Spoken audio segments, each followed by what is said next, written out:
Hi, welcome to the Rick and Nick Show. For today's show, we're going to be talking to Celeste Barber and Christy Lozano because the topic we have today is celebrating Title IX. And before we start into that, Nick's going to give you some background about where some of the future events that we're planning or working on for the Rick and Nick Show. Right. So people come up and ask me, this is our second show. We did the last one with my nonprofit, Seaside Wellness Gardens, with my director of clinical services. And that kind of got us warmed up. And so people have been saying, well, since that, well, what's your show about? Who are you going to have on? What are the topics? And that covers a wide range of responses. We're looking at a variety of guests and commentary, events and debates, both local, county, state, and across the United States as well. There's a lot going on everywhere. I think you might agree. Right. So this is my little intro here is very short because we want to get right to our guests, but you can read more about us, and on the bottom of the screen it'll be showing you from time to time that you can see our website at nickandrick.org. And we have a Facebook page, which is Nick and Rick Show. I'm really excited, as well as Rick is, I think. We've come up with this now, and it's going to happen.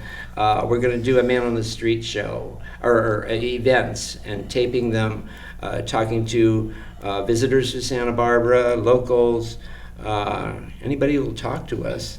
And we'll be all over Santa Barbara getting opinions and feedback on hot button issues. So we're looking forward to that. So you're warning them? Warning, we were going to be around with a video camera and a mic and getting true opinions from people in favor of things, not in favor of things in Santa Barbara and the state and the county and the United States. Get us some real on the street from people that visit Santa Barbara and live here. Okay, awesome. Well, let's get into our topic for today. There's an event coming up for celebrating Title IX, and you're both involved in this. Yes. So tell us, what was the genesis of this event that you want to put together that's going to be happening? Oh, well, Title IX is historic legislation. It's civil rights for females, for girls specifically, and young women. And what it did was it provided them equal access to education. Any schools that receive dollars from the federal government have to provide the equivalent to females that they give to males. This is especially true in athletics. And it came about in 1972. Last year, in 2022, on June 23rd, was the 50th anniversary. And I kept waiting for something to happen, and nothing happened here. Mm-hmm. And then about a month ago, I said, well, it's coming up again, the 51st. And I was talking to a few friends, and they said, yeah, let's do something. Nobody did anything. And then I thought, well, heck with it. I'll get the ball rolling. Mm-hmm. And got a site reserved at the county courthouse, and we're all set to go. Okay. What's the date of the event? The event is going to be in 2 weeks, Friday, June 23rd, at the Santa Barbara Courthouse. We're going to be on the Figueroa side by Anacapa, so that we don't bother the brides, so that they have their day and we have ours. So the 23rd, Friday, 2 weeks, from 12 noon to 1:30. It's going to be a wonderful event, a celebration of something that means a lot to me as a woman, especially a woman who came of age before 1972. We have speakers lined up. Christy will be there. I have coaches from UCSB. I also have a former Olympian, a good friend of mine, who ran in track and field in 1968 and 1972. And then we'll have open mic afterwards to provide testimonial. Okay. What was the world of women's sports like before 1972? It wasn't. Okay. It wasn't, especially in high school and in college. The opportunities just were not there, including scholarships. I went to Chatsworth High School. I graduated in 1970, and I went through my yearbook the other day. There were exactly 2 pages devoted to female athletics. I see. bowling, gymnastics, dance, that sort of thing, and basketball. But it was all competing at the within the high school itself. Girls in those days could not letter. They couldn't, play at the school district level or across the state of California. There was nothing there for them. And of course, the boys had pages and pages and pages. And then when they graduated high school, they had the ability to go to college on athletic scholarships. I should also mention to you briefly that Title IX covers academics as well. Oh, it does? Yes. So women in those days could be denied access to law school, to medical school, to classes in high school that were traditionally reserved for boys, auto shop, welding, anything like that. Females were not allowed to take them, and this was state law. So there were many things that were denied us strictly because of our sex. And when Title IX was passed in 1972, that's basically what it said. You may not discriminate on the basis of sex. Okay. And so after that, it was just pretty much an explosion. As I've said, I was talking to my sister the other day, who's 5 years younger than I am. In 1968, I attempted to sign up for auto shop at our high school. I never even made it in. The teacher saw my name, female name, didn't get in. I petitioned to the state, to Sacramento. They denied me. The teacher had the right to keep me out because of my sex. 5 years later, my sister was at Granada Hills High, and she took a wood shop class. And I reminded her, the reason you got in was because of Title IX had just been passed the year before. That was 1973. The wonderful thing is that Kim had no idea. She took for granted what I could not afford to take for granted. And that's what we want with Title IX. Girls to take for granted this most basic right to the opportunity of education afforded their fathers, their brothers, their sweethearts. So this was a civil rights law. It is a civil rights law. It absolutely is.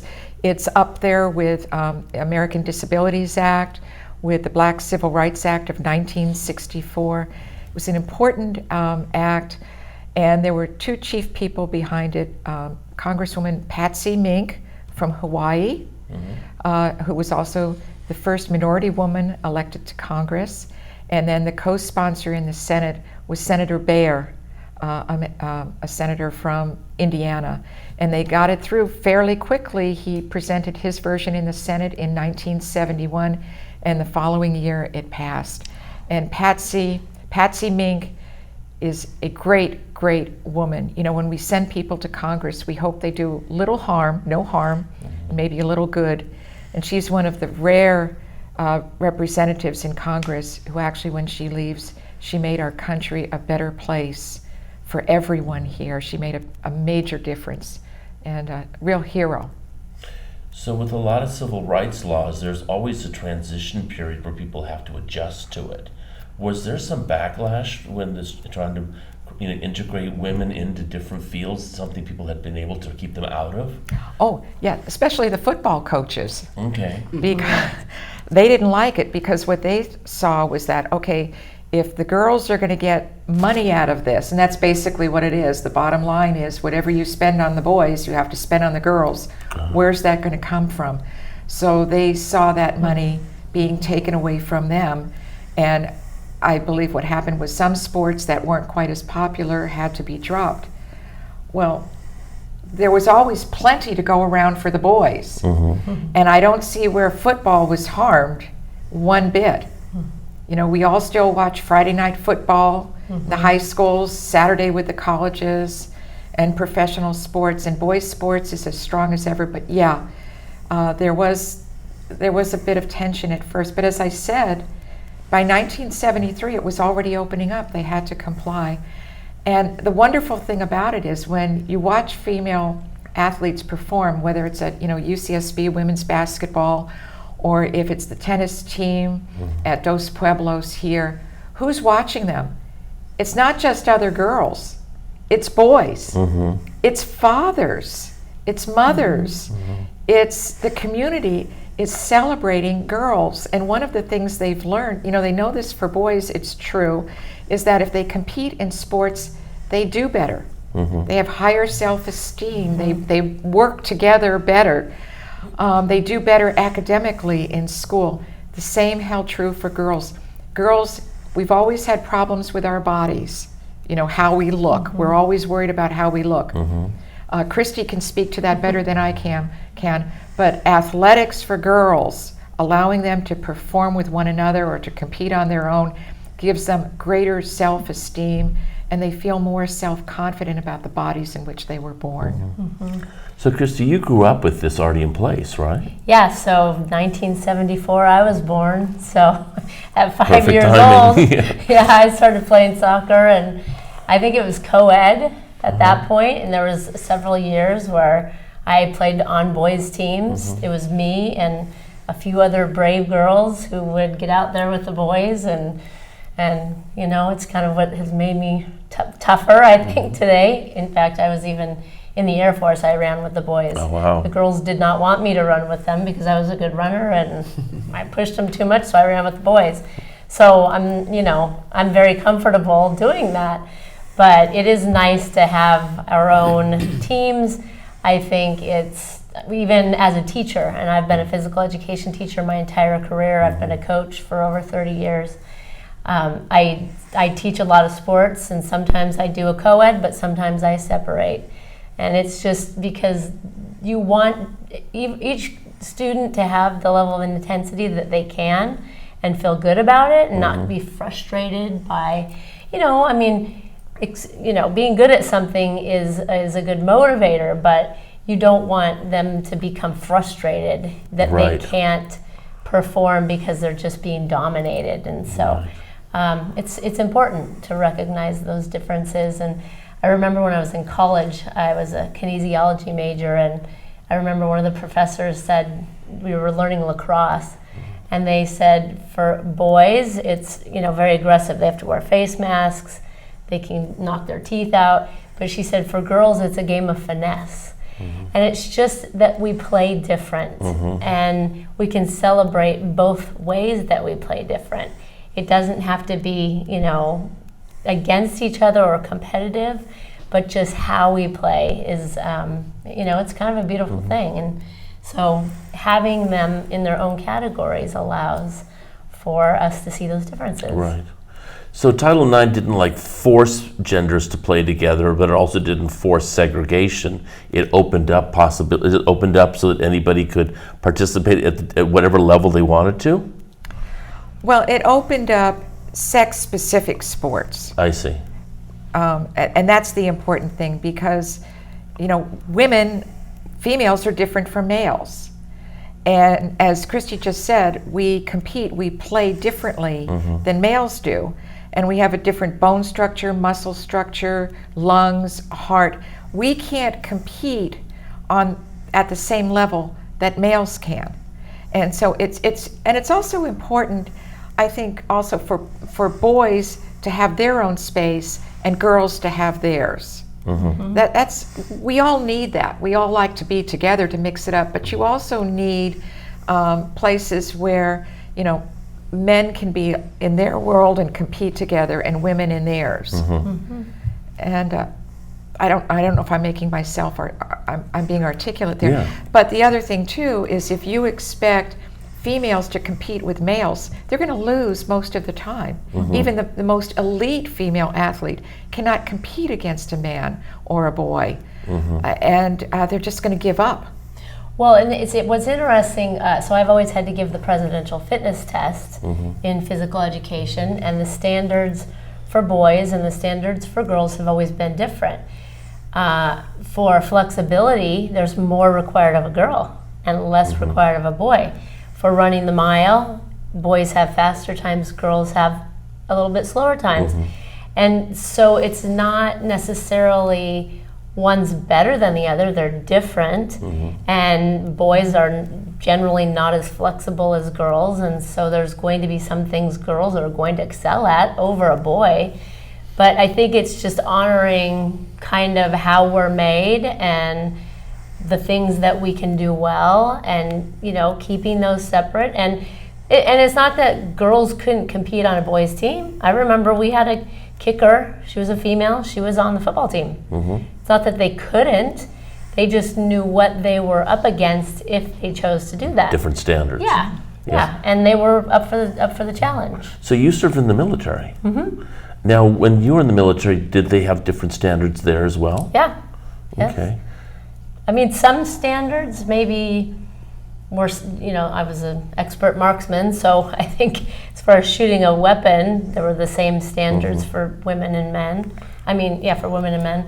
But for, physical exercise, there was girls' standards, boys' standards.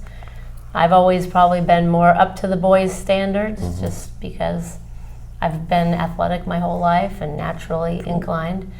But yeah. Well, as you're talking about the different sports, if we think about the Olympics, even golf, I'm trying to think of one that isn't sex specific. Yes, sex. Right. I was gonna. So how has Title IX matured or how's it over the years? Have people just taken it for granted now, or is it something that has evolved? Oh, I think for many of the younger generations, because it's been here for over 50 years, they have no idea what it is. I see. I was talking to a clerk the other day at Staples, and a young woman, and I wanted to order a banner for the upcoming event, and I explained it was Title IX, and I said, "Do you know what that is?" And she said, "No." And then I just told her the whole story, and she said, "Really? Yeah. Really?" And she was so excited to learn that. So, it is something that they take for granted because it's always been there for them. And it's not being taught. And it's not. There's not a acknowledgement maybe in education. And maybe that that's would help keep that. And maybe that's why it's important that I think we're holding this Yeah. event in 2 weeks, so that we can remind the community of the fact that this is civil rights for half the population in this country, and that it came fairly late, 1972. Think about that. At that time, I believe Boston Marathon, you were just asking, Rick, about, certain appropriate events for males and females together. Well, certainly our famous marathons are appropriate for men and women to run together. But at that time, Boston Marathon was not open to females. Why? There was no good reason. Right. So this was all part of the women's rights movement, a part of the female liberation movement, to some of that degree, right? It was part of the. I would say it was more part of the civil rights Civil movement. rights, okay. Yeah, that's where it really came from, and I like that it came out of the civil rights movement. Okay. 1964 was civil rights for blacks, 1972 civil rights for females, and 1990 civil rights for disabled Americans. And what it did was it didn't trample on anybody's rights. Nobody lost rights. Just opened it up. It just for more. opened it up, and it said, yes, we recognize that you're part of the American fabric too, and you have dreams and hopes and aspirations. And these 3 pieces of legislation is guaranteeing that you're going to get it. We're going to not look at your race, not look at your mental or physical ability, and not look at your sex. Yeah. It's a wonderful thing. It's almost nice that it's been taken for granted, that it's been so well incorporated into the culture. Yeah. Yes. That you don't have to be like a protected class. People see you and they say, okay, we understand. That's really nice. Do you have any other questions? Well, I noticed that the Title IX is written with the word sex, not gender. Correct. There is a difference between sex and gender. They were specific to say that. Do you think it was recognized as a difference back in 72? Back in 1972, it was recognized that there were 2 sexes, male and female. That's a biological fact. Right. that is still recognized to this day by most people, the overwhelming majority of people. There are two sexes. It's interesting nowadays. There's the conversation around sex and gender is very fluid, and so I was wondering if they probably didn't anticipate that gender would play into it. They were just looking at the biological structure of a person, not how they interpreted their sex. This doesn't come out of biology. It doesn't come out of evolution. It doesn't come out of science. It comes out of political ideology. That's why it's here all of a sudden. I mean, this is only within the past maybe 10, 15 years at most that we're seeing this idea of gender fluidity. There is no such thing. You know, rarely does nature make a mistake. A human being's sex is not determined at birth. It is determined at conception, even before the fertilized egg enters into the womb. It's determined there. Yes, occasionally Mother Nature makes a mistake, but that is extremely rare. And so the high incidence that we're seeing of individuals, especially children, desiring to change their sex, let's be honest, sex is skyrocketed, and that should be troubling for everybody. Yeah. Really, really, truly troubling for everybody. Because there's something beautiful about, you know, a man in a man's body and a woman in a woman's body.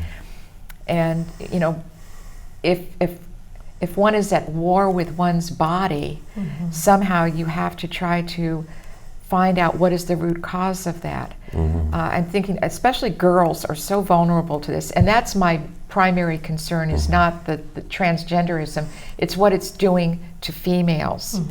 And females already, as we're growing up, when we enter, you know, pre-adolescence, we have most of us question our bodies. You know, we're going through changes, we're ashamed. Major questioning. And this is natural for girls to go through that. Doesn't mean that we hate our body. Well, some of us even do come to feel revulsion with our bodies, and those become anorexics or bulimics. And that is an illness, a mental illness.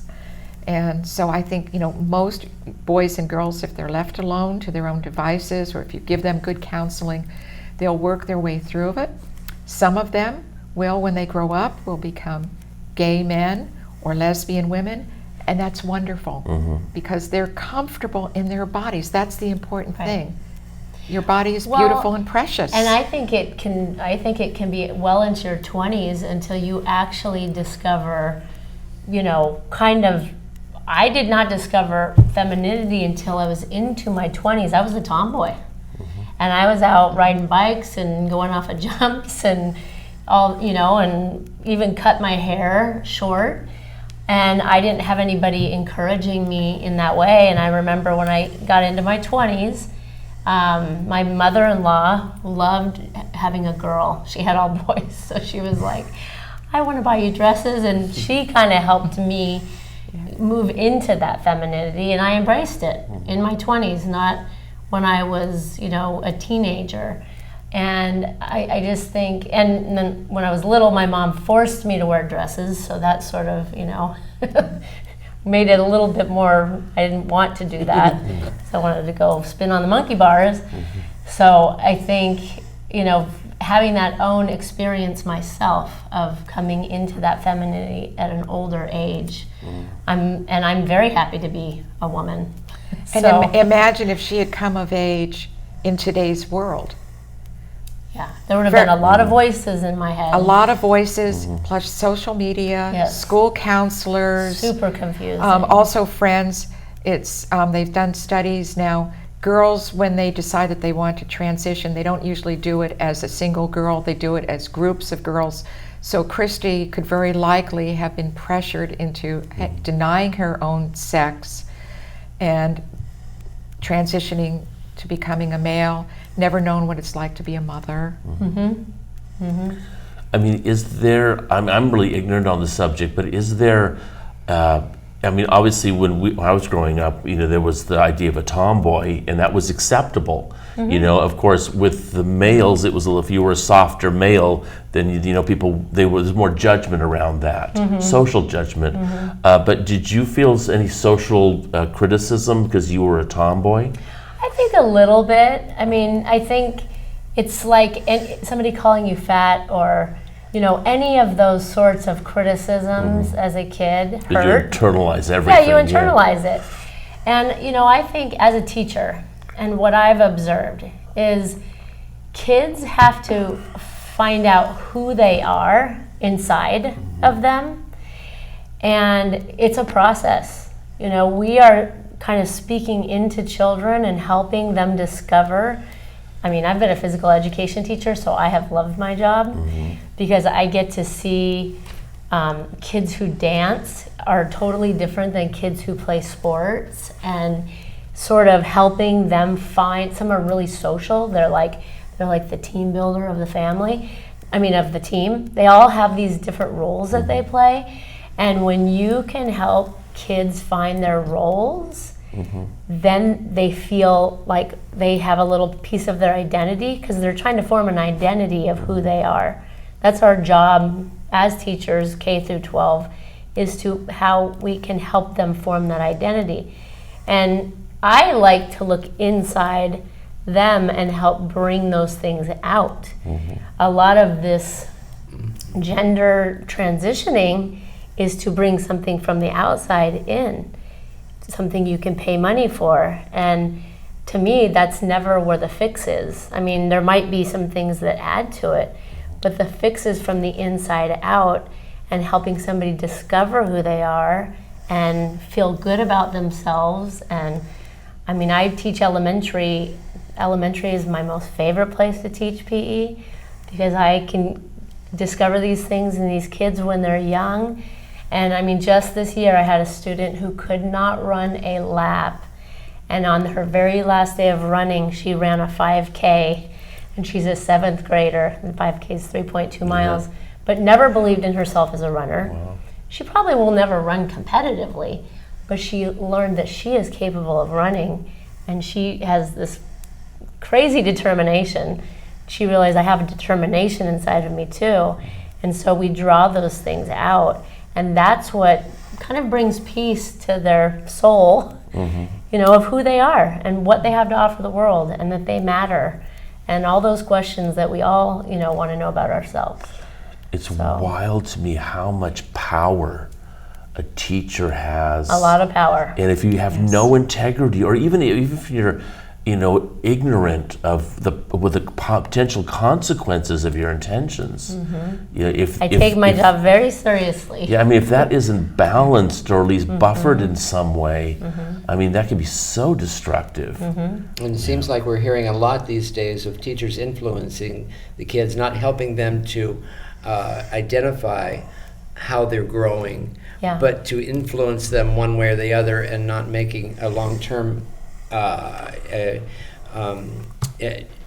do I want to say?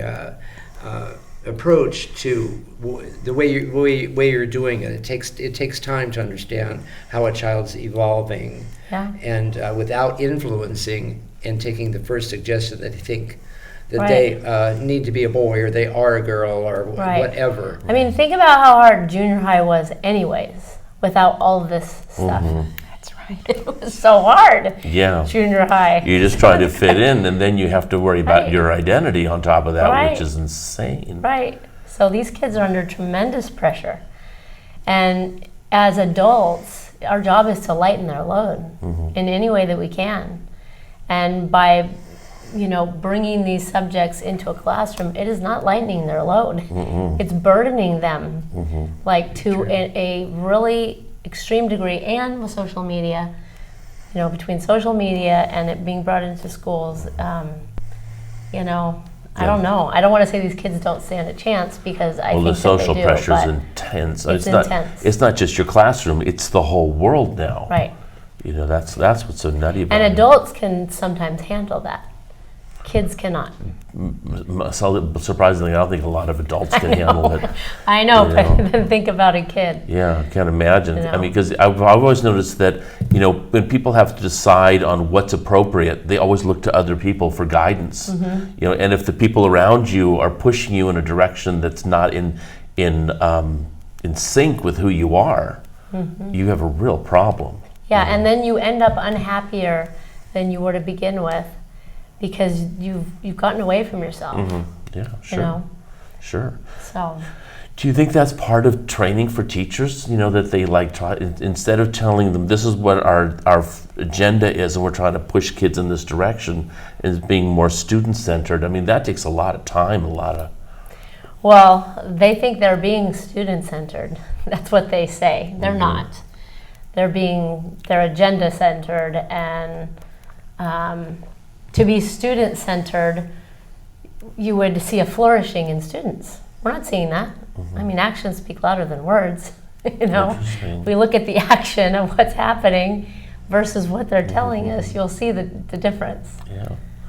Yeah. Back to sports. I mean, how common is it that women can compete with men if they want to, right? There's no issue with that, is there? No, but they're going to lose. Right. But, I mean, I yeah. haven't heard of any. That's what my question is. Have you seen any women wanting to compete in men's sports? No, No. no. Okay. If they may No. want to play on a team, but that's about it. If they're maybe a good kicker, they'll kick for the football team. Yeah. Right. Yeah, You know. or over Wrestling, here at maybe, East Beach, if you drive along Cabrillo, you'll see young men and women playing together informally. But by this same reasoning, I don't see females who transition to males who were eager to go into male prison or into. It's very confusing. Yeah, that's yeah. okay. It's very Yeah. confusing, but Sure. you don't see them wanting to go into male prisons. It's really this whole idea of transgenderism. I think it's a one-way street. That's what I call it, and all the benefit are for males who transition. I don't even like using the term, but males who claim identity as female. Yeah. They want to It compete benefits with women. They compete. They're in our dressing rooms. They're in our prisons. They're everywhere. I think But we should it just doesn't- call but it a not for- new form of bullying. It is a form of bullying, and women gain nothing by it.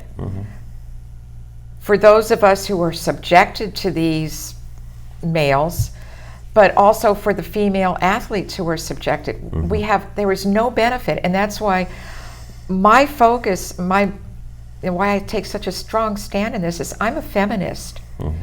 And I'm not concerned about the transgender. I'm concerned about what it's doing to females.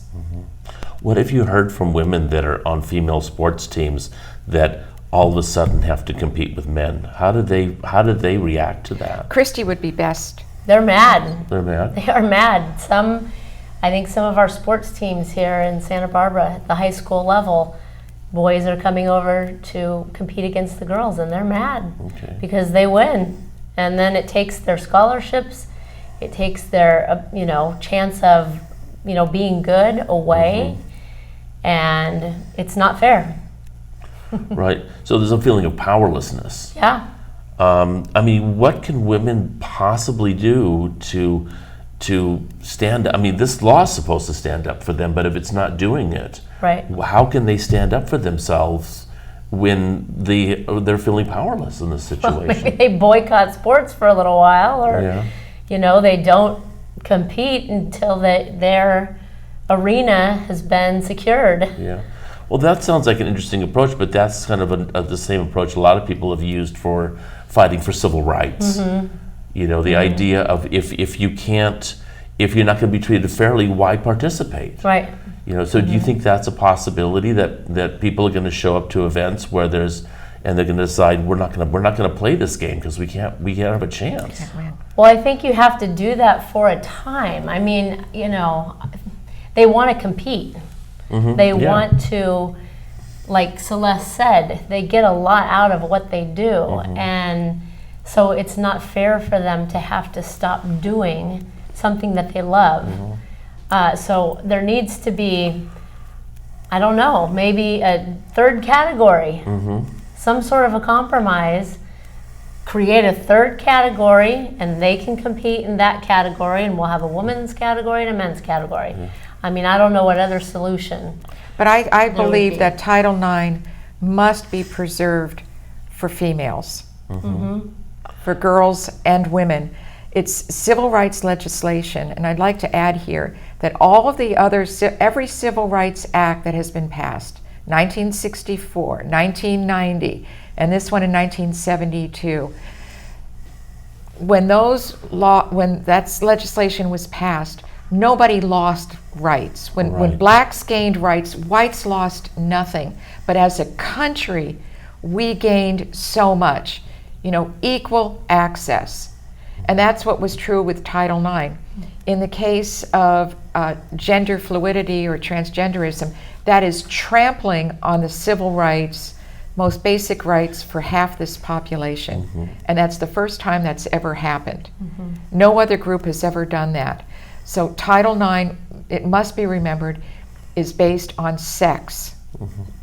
The sex that you were born with. And I think that's another reason why we should commemorate it every year. Maybe we were taking it for granted. Sure. And we must remember what it was like for girls like me prior to 1972, for my generation and the generations of women before that, and what happened after 1972, and what we've enjoyed for 50 years, and what is now threatened. If it was interesting, I had an interesting thought because, and this is civil rights legislation. Has anybody ever, has anything have any court challenges on this at all, or is this just all being tried in the public, in the social arena? Well, I believe President Biden now wants to include gender transgenderism as recognized under Title IX. As a separate category? No, within it. Within it? With it, to have it recognized. Okay, well that's just... I can stand corrected, but I'm positive that he stands with that. I mean, I tend to have some pretty radical ideas, but I'm wondering if you guys would say, let's repeal it. Let's go back to the Stone Ages and see how that works for you, and then say now if that, and that way people would have a taste of it, and they'd say, that's a reason why we have this. But I mean, I don't know. There's a good reason why. Throughout history, women have always had it tough. We've been stoned, we've been burned, we've been bullied, we've been beaten, we've been silenced, we've been denied so much. And to have gotten to this point in history and have this little bit of turf that we've finally been granted, the right to compete on a level playing field, and to have that threatened, it breaks my heart. We get that. Yeah. But on Friday, June 23rd, I want it to be all about us girls and how much we have enjoyed these civil rights for the past 51 years and just celebrate and have a party. Are you okay with men coming to support? I love men. Okay. I love Men you. are Rick, what has Nick, made us what I we love are, you. as much as women. This and is men not- have made us. This is not, Yeah. I'm a feminist. I love men. I had a father, I've had husbands, I have a son I love. Men are great. And men are our greatest champions. I mean, when girls are, on the water polo team at Santa Barbara High, who do you think's sitting up there? Their dads. Who do you think's coaching them? Many of the coaches for female sports are males. Yes. And they love working with their girls and young women. Right. I had a coach. He coached both boys and girls soccer, and he said, Lozano, he goes, this is how it works. Boys have to win to be happy, and girls have to be happy to win. Oh, that's interesting. I'm like, that's a good one. I like that. That's about right. Some I of the think stuff. that's true in the everything. difference of our Yeah, characteristics. that's true. but No, it's absolutely that's everything. okay. Yeah. Yeah. Make her happy first. Yeah. That's right. Yeah. Gosh. But that's how we work together. That's how we fit together.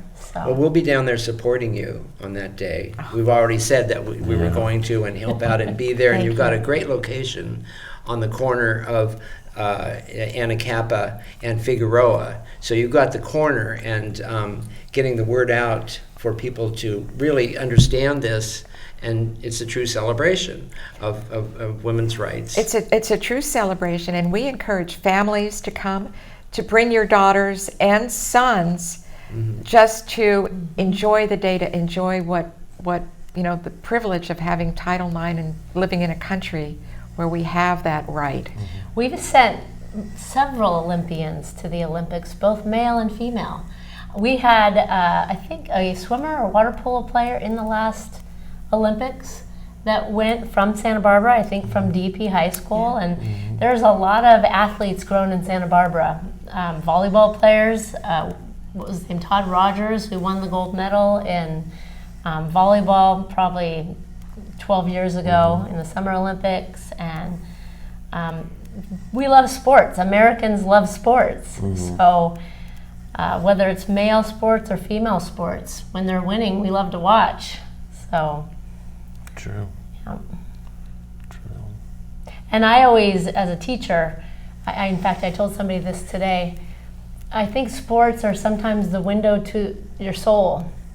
You know, if you can put your hands on things and play hard, and there's just something that happens in your soul that feels good. You feel dirty, you feel sweaty, you feel like you conquered something. I think it's super important for boys to conquer things.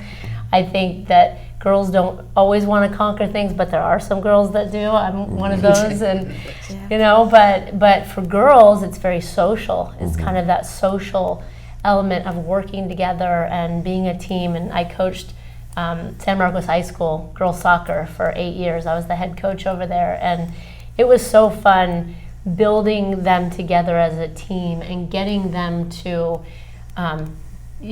figure out what part they're good at and what their role is. And if you can get a team going like that, you're a winning team, because that's the hardest part, is getting that togetherness. And so, and I think boys, I don't know, did you guys play sports? Boys want to beat other boys. If you Kind of that conquering. Not Yes, as much and not- collaborative. Yeah. And not so much like, I just went down and I beat this girl in whatever sport it was. Right. You'd be shamed Right, for that. right, right. Big deal. Right. That's no accomplishment. Right. Girls are different than boys. Yeah, Okay? but that's what And makes it young fun to men. watch too, Yes, because it it's is. like different personalities, different sports have different personalities, and watching some of the runners do the sprints in the Olympics, or even I had a nephew that was in the Winter Olympics, this last Winter Olympics in China, and he's a snowboarder. How those kids can, boost and make those tricks is crazy to me, what the human body can do. Exactly. And so I think that is that window to the soul. It's like they do amazing things, and we want to celebrate the amazing parts of women. I think there should be a day to celebrate the amazing things that men do. Well, that's every day. Yeah. That's football season. Yeah, that's exactly, football season, exactly. basketball season, baseball season. Yeah. I was going to ask, outside of this event, which is really important, but what other ways can we raise public awareness about the impact of this, Title IX? Is it something that you want to have people have in schools, or even sports programs? Because kids are participating in something they're the direct beneficiary of, but they have no idea about the long road, and because people know about the struggles people went through for a lot of other civil rights, but not this one. Maybe that's something that would be appropriately taught in high school PE classes. Sure. Because that's the place, the impact. And even if it's just a one-day lesson at the beginning of the year for incoming freshmen in high school about, hey, let's look at the Santa Barbara High School yearbook in 1960 and what it looked like in sports and what it's like today, and then allow the kids to talk about that. Sure. Would be a wonderful I think thing. it could even set a framework for. I've shown the video when John F. Kennedy did the presidential fitness back in the 60s. There's a video, a YouTube video. It's amazing. It looks like hardcore, like trained kung fu fighters. These guys are buff. I'm like, this is what we should look like, kids. you know, not that the kids have to look like that, but it is something to shoot for. It helps with motivation. It helps with incentivizing like what you could reach. And it's in the same way, looking back at some of the former athletes and their accomplishments might even set a tone for, you know, what students, because sometimes the students are like, oh, this is so hard. I'm like, it's not really that hard. Come on, you guys. I remember I was one of the beneficiaries of that, because when I was in junior high, our PE class was really, I mean, I was never an athlete, so I really had to work hard. And every day, 5 days a week, it was like a regular class. And we had our calisthenics first, and then we did our running or whatever we were doing at that time of year. But it was a tough class. And I'm pretty sure that came out of President Kennedy. Yeah, it's really important. It was a good thing. It was a good thing. And we didn't have fat kids back then. Right. That's an important The point. benefits are endless. I mean, confidence, your health, your ability to sit in school and learn. You know, they want to talk about ADHD. Get the kids out running. When I was at McKinley, we ran every morning, and it woke the kids up that were asleep, and it got rid of some of the energy in the kids that couldn't sit still. And why we wouldn't start the day like that if I ran a school, that's what I would do, because there's just such a benefit. Well, kids, when it sounds goofy, you know, when you were young, you know, what it was like in the old days. It really was true. Okay. When we got out of school in the afternoon about 3 o'clock, a number of us would stay on the playground. They didn't lock up playgrounds back then. And we would stay there and we would play, or we'd ride our bikes home and then go in and get a snack and immediately gather outside on the street on the cul-de-sac. And you'd form baseball teams or you'd skateboard. We were out, our mothers had to drag us in for dinner, and there were no fat kids because we were so active all the time. And we didn't even have to be in organized sports in elementary school. We just did it on our own. But we didn't have cell phones. We didn't have social media. We're in a whole other world now with technology. Yeah, I know. Yes. I mean, I don't how is that going in schools? You know, trying to keep physical fitness. I mean, that's so important to the individual. I can think of so many detrimental negatives, and just a few of them. These kids do not have critical thinking skills that they should have. Their resiliency and grit is very low, because to do something on an iPad is very different than putting something in your hands. I call them 2D kids. They're not 3D. They don't like being able to judge a ball coming at you or moving. I coached my daughter's volleyball, and I'm like, why don't they turn? That the kids don't move when they see the body turning. There's like a perception issue, I think, because they're looking at a screen. And you know, identity, I mean, there's a long list of things, but when I teach PE, I want things in their hands that they can touch, that are real. They love it. They love it because they're on this iPad and the screen all the time, and it's not real. And when I was at McKinley, we had a bicycle program, and I put bikes in these kids' hands, and they had to learn to shift the gears, and the gears don't shift like on an iPad, and they're like, why is this not working? You have to slow down, like mechanics, like mechanical thinking. They don't understand mechanics. There's a lot of lessons they're not getting, and we don't recognize it. Parents don't recognize it. I don't think the schools recognize it, because they just put an iPad in their hand every day, and they're a pretty weak generation. That's also true in academics. I never allowed, when I taught English at City College, I never allowed iPads in. Students were required to have a pen and paper and an actual physical book, because when they were taking notes, you know, they had their pen, so you're doing something else. You're reinforcing it when you're actually writing it. It's a physical action. It's tangible. You can touch it. And the same thing with a real book. When you're holding that book, you read. It's a different type of reading. You're reading much more closely when you're looking at a text, a book, paper, as opposed to a screen in which you're just scrolling and just going through it. It's very superficial. And I agree. Critical thinking skills, I would guess, have gone down as schools have, you know, brought in these computers. I think at San Marcos about a year or two ago, they gave them all they gave them all iPads. Oh, In fact, I was San Marcos at all the elementary schools. Yeah, I All picked up kids. my grandson from San Marcos and I said, "Where are all your books in your backpack? You should be weighed down." "Oh, we have an iPad." I was furious. Right. If you want to talk about, math, let's just talk about math. We're, 2/3 are not proficient in math in Santa Barbara County. When they do math, they have to write on the iPad with their finger. It glitches like crazy. And it's like they have to overcome two things, learning math and how to figure out how to use the dang iPad, and it's super frustrating. And learning is already difficult as it is, but with this device we get frustrated with technology, right?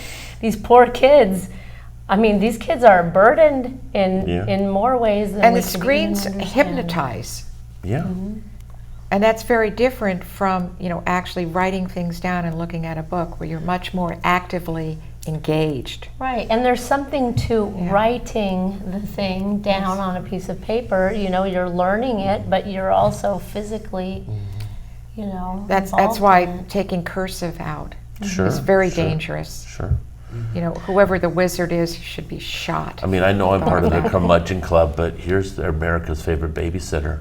So then they don't learn manners, social kids start off skills. right as soon as they can function. They get handed this because it keeps them quiet. I've seen babies with those. Yeah.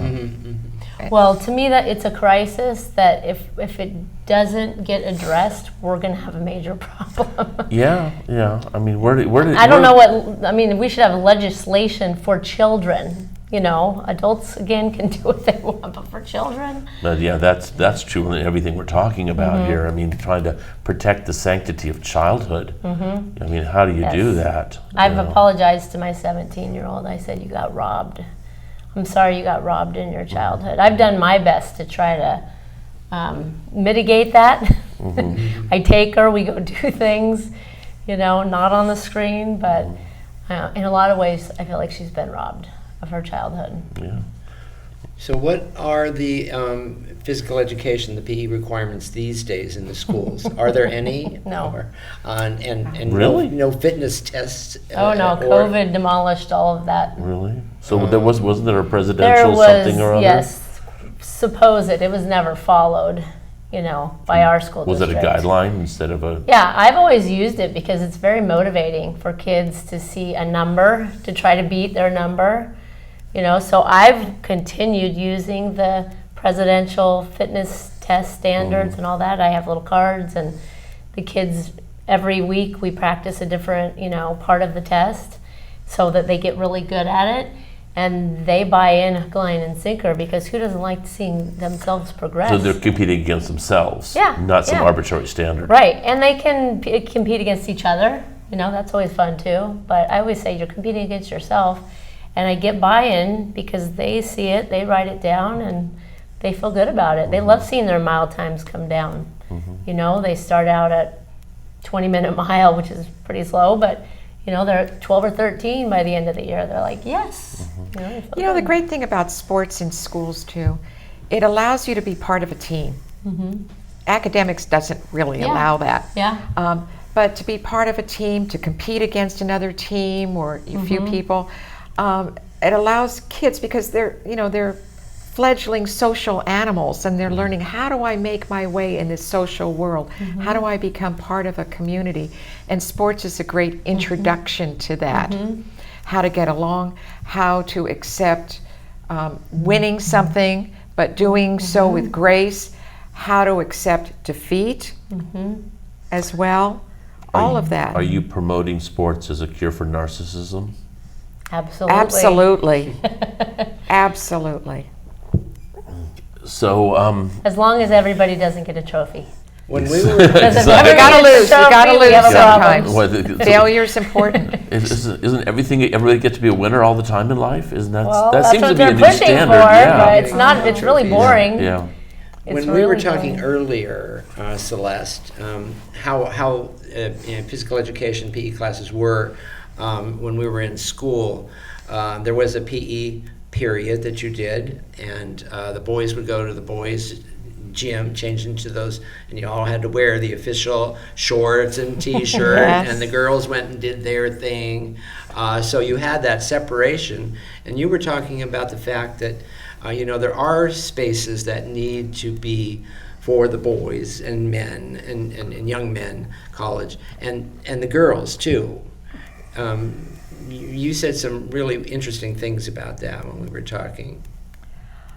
Well, I think that is important, that we each need to be with our own sex. I was at, it was a music program the other day at La Colina Junior High, and the music teacher was was talking about the different students in this group, and he talked about particularly two groups of girls who were very, very close. You had two girls and then another group of girls, and how if one was absent, the other was just at a loss without her. And I thought, I remember those days, because I had a best friend like that, Valerie, and we were inseparable. And I think girls go through that even more than boys. And so you need to have that intimacy with your own sex, because there are certain things that are unique to the female experience, just as there are certain things that are unique to the male experience. They may not have that kind of camaraderie that girls have, that intimacy, but boys also have their own world too. And I see that. I see that like with my son when he gets together with his old buddies from high school or from college. It's like a secret society that you share this common experience of growing up together, feeling the same angst together. Sororities and fraternities. Yeah. Sororities and fraternities. I belonged to a sorority when I was in college at Pierce College, and we're going to be having a reunion again this summer. And getting back together, and it's like you get back with those girls who are in their 70s now, and it was like just yesterday, and we just pick up. Where you left off. So yes, I think there is something to be said for a male world and a female world. And yes, we come together, but you need to be with your own too. So we're winding down to our last minute. I wanted to give you a chance to remind people about the event that's coming up. And obviously we went through how important it is. But just again, tell people where and when and This is a community event, so we encourage everybody to come out, old, young, students, moms, dads, kids.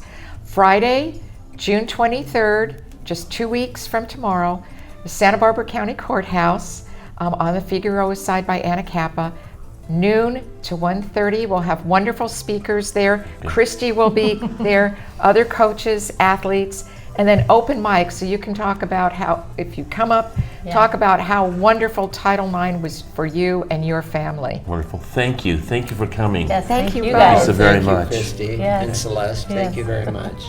It's going to be a fun set.